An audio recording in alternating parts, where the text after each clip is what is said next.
everyone. I'm going to walk you through how to change out a bobbin when it is running out of thread. So this one here does not have a lot left.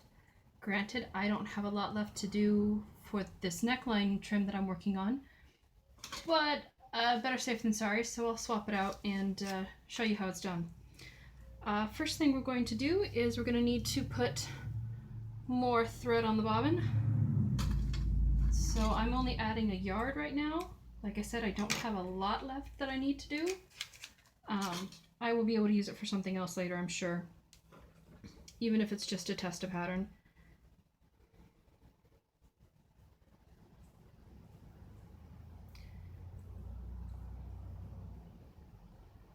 I am using Midlands bobbins. I have discovered that these, that I prefer to use these.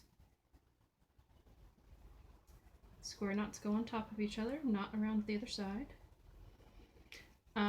These Midlands bobbins do not have spangles on the bottom, even though they do have holes for spangles at the bottom.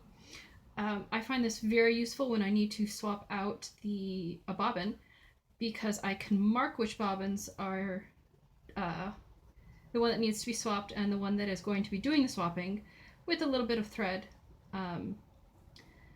It can be very easy to lose track of which bobbin is supposed to be replaced and which bobbin is supposed to do the replacing.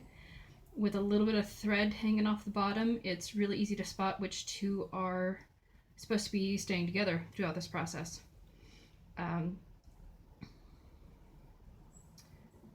If you have square bobbins, which are fairly common, or some other type of bobbins, you should try and find some other way to keep track of which ones are what through the process. Perhaps a bit of tape or something similar to that, some sort of mark on it that can be removed.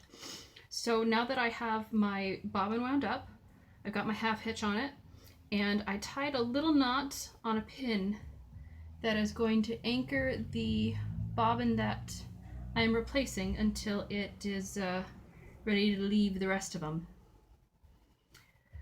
I've chosen this bobbin because it's going to be an active bobbin. There's another bobbin over here that needs to be replaced, but it is a passive bobbin, so it pretty much doesn't do anything. It just kind of hangs out in the pattern. I possibly won't need to replace it. I don't quite know yet. But if I do need to replace it, I will have to swap it around with another bobbin in the pattern, so it does actually do something. You do need to take the bobbin you're replacing, that thread needs to go through some sort of way to secure it in the pattern. A passive would need to stay together for quite some time before it's actually secure with the replacement, before you can take it out. However, you can put an extra cross or twist in there to move that passive bobbin into an active roll, and then you'd be able to take that somewhere where you can anchor a replacement thread and replace the whole thing. Hopefully that made sense. I'm not going to show that right now. I'm just showing an active bobbin being replaced.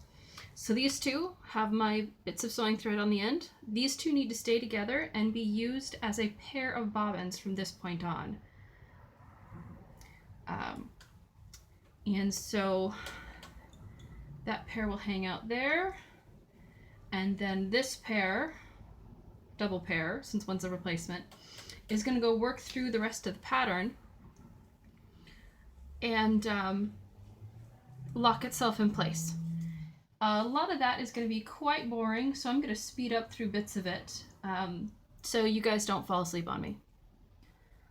So for right now, this is just going to take part in its pattern, which is going to go from this end over to this end, the crown side, work its way through some of that stuff, which will aid in securing it, then come back down, and then go through a bit of cloth weaving that'll start the next motif on this pattern. So I will give you a break for a moment while I get some of this done. At this point in the pattern, if this was 2 bobbins, it would need to be twisted around 4 times. However, because these two need to stay together, it's going to be twisted around a little unevenly 4 times. Because these need to stay together, and it's best if you kept them from tangling around each other as well, just to keep the pattern looking nice. Throughout all of this, the biggest confusion can come from keeping those two sets of bobbins together when the other partner is a single bobbin all by itself. It takes a little bit of work and a little bit of extra attention, but it's not a difficult thing to do. It's just something you have to consciously think about as you're doing bobbin lace at this point. Sometimes you get into a pattern and your brain goes on autopilot and you're just enjoying yourself doing your weaving, and you've forgotten that these two need to stay together and you don't know where they are anymore. So that can be fun in a way that's not really fun. Through this section, it's going to be a cloth stitch after I twist these around 3 times. And thankfully, there are no pairs for this stitch really. It's just a matter of moving them through the whole thing and keeping these two together throughout the whole run until I get to the end.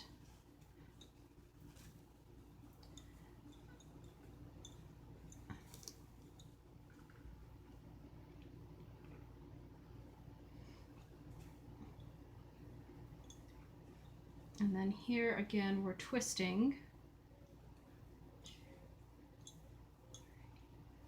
to make a type of a picot at the top. This is an Elizabethan pattern taken from an extant source. So things are a little bit different than what we might be used to in modern patterns if you do any modern bobbin lace, which I haven't done yet, but I'll pick up at some point because I want a lace fan. One of these days, right? We all have those projects. All right, I'm gonna zoom through some of the rest of this and bring you back in a couple minutes. And now we get to play with the replacing bobbins again. And they're gonna come back into an active situation. They've gotten a little twisted, so I'm gonna untwist them a tad, chastise myself for that. Put in the twist that the pattern calls for. A little bit of tension.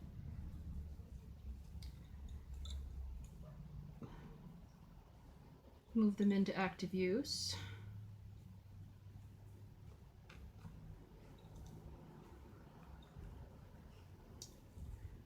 So now that I've realized I've been getting them a little confused, I'm gonna keep that in mind and try and be more mindful that they need to stay together and not get twisted between the two of them.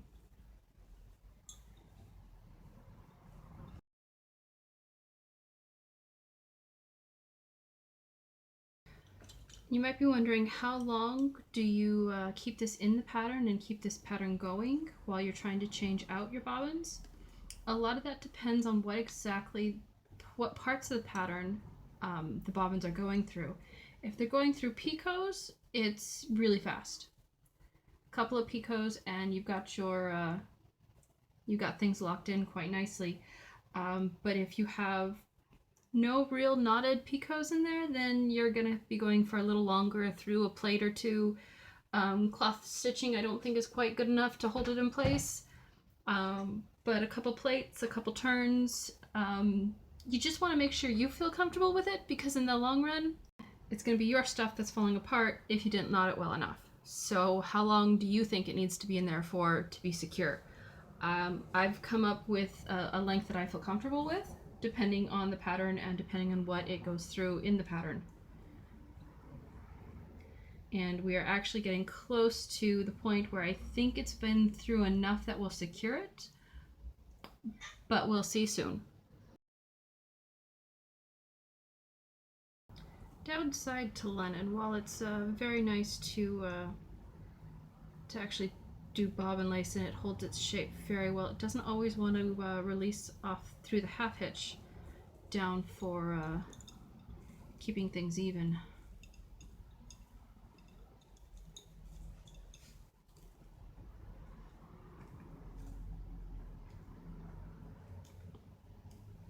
And Elizabethan bobbin lace, there's less bobbins or pins being used at intersections and more of them being used next to intersections when you're changing an angle.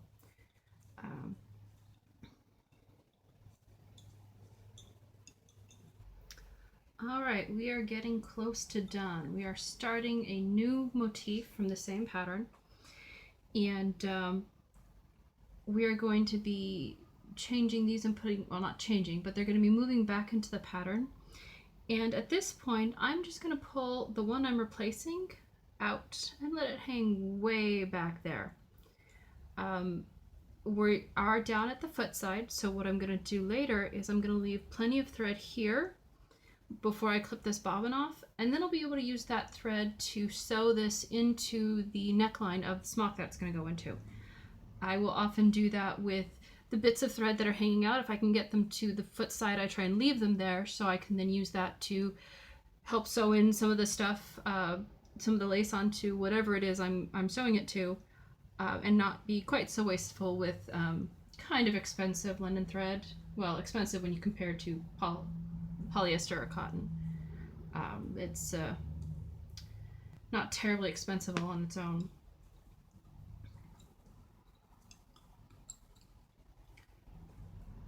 And here we are, moving everything over back into the active pattern. These will hang off the foot side until the next time bobbins come into the active pattern, and then they will change out as well.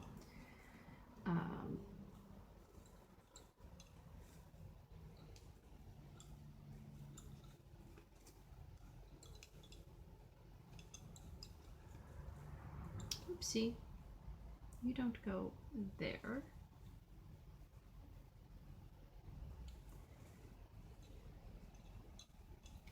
A lot of cloth stitching in this particular pattern. So now these are back into active use, and I can remove this and use it for the next bobbin that I need to I'll remove that later and use it for the next bobbin that I need to replace if I do need to get around to it. I am fairly close to done on this particular piece of lace, and I don't know if I will actually need to swap this one out or not. So thank you for watching. I hope you learned something. I hope I didn't bore you too much, and hopefully you're still awake. Have a good day.